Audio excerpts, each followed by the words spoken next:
Assalamualaikum warahmatullahi wabarakatuh. Perkenalkan, nama saya Nahda Adila Zahran dari jurusan Pendidikan Islam Anak Usia Dini kelas 2B. Di sini saya akan menceritakan sebuah kisah dalam Al-Quran yang berjudul Kebun yang Menjadi Hitam. Selamat menyaksikan.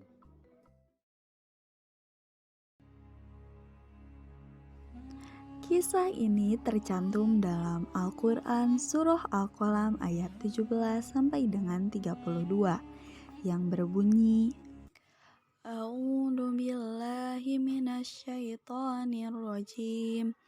Bismillahirrahmanirrahim. Inna balawnahum kama balawna ashabal jannah idh aqsamu la yasrimunnaha musbihin wala yastathnun fatofa alaiha ta'ifum mir rabbika wa hum naimun fa asbahat kasorin fatanadaw musbihin an yaghdu ala harthikum in kuntum sarimin fantolaqu wa hum yatakhafatun alla yadkhulannaha yawma alaikum miskin wa ghadaw ala hardin qadirin falamma ra'awha qalu inna lalallun bal nahnu mahrumun qala awsatuhum alam aqul lakum laula tusabbihun qalu subhana rabbina inna kunna dhalimin fa aqbala ba'duhum ala ba'di yatalawamun qalu ya wailana inna kunna taghin asa rabbuna ayyubdilana khairam minha inna ila rabbina raghibun. Shadaqallahul adzim.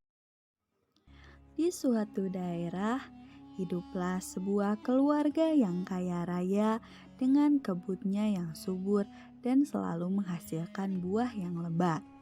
Setiap kali panen, mereka memberikan sedekah kepada fakir dan miskin. Kebun mereka pun menjadi dipenuhi dengan keberkahan. Buahnya menjadi banyak dan kebunnya menjadi lebat.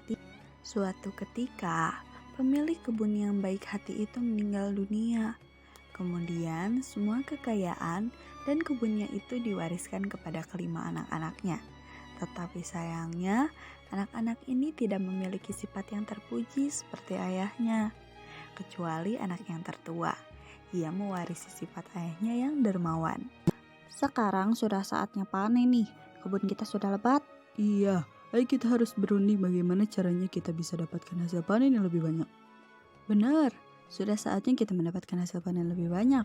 Aku akan ajak yang lainnya untuk berunding. Mereka pun berkumpul dan berunding. Gini aja, supaya hasilnya kita dapatkan lebih banyak, kita nggak usah bagiin hasil panen kita pada fakir miskin. Semua buat kita aja. Iya, aku setuju. Kan mereka sudah mendapatkan banyak ketika ayah kita masih hidup. Aku setuju. Akhirnya mereka memutuskan untuk tidak membagikannya kepada fakir miskin. Mereka lupa akan kekuasaan Allah. Padahal panen buah itu bisa terjadi atas izin Allah. Suatu hari, anak tertua mengajak yang lainnya untuk melaksanakan kebiasaan mereka, yaitu bersedekah sebagian hasil panen mereka. Tetapi mereka semua menolak.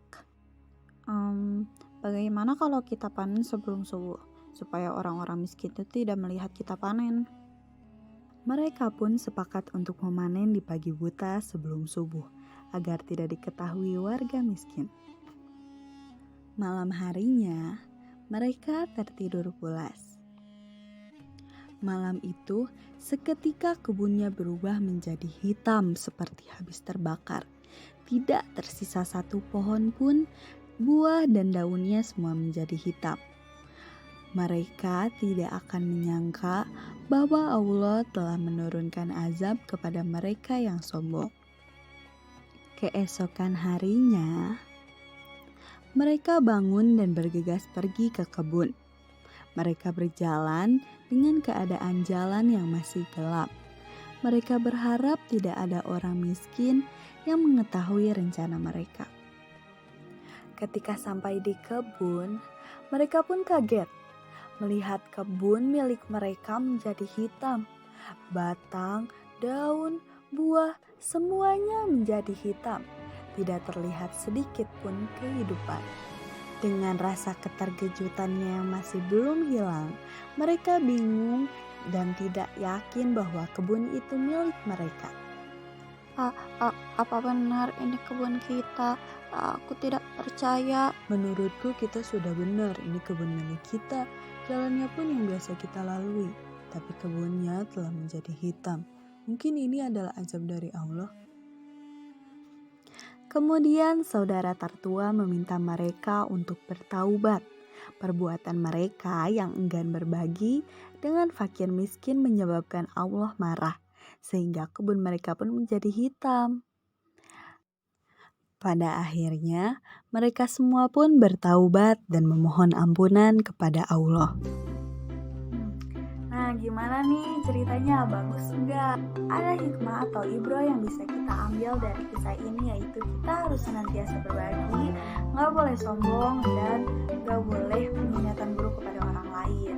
Seperti dalam kisah tersebut, yaitu ketika seseorang yang nggak mau berbagi pada fakir miskin, lalu Allah kasih azab. Padahal mereka kan mampu ya untuk berbagi, mereka nggak mau. Jadi Allah kasih azab atau Allah kasih pelajaran untuk mereka.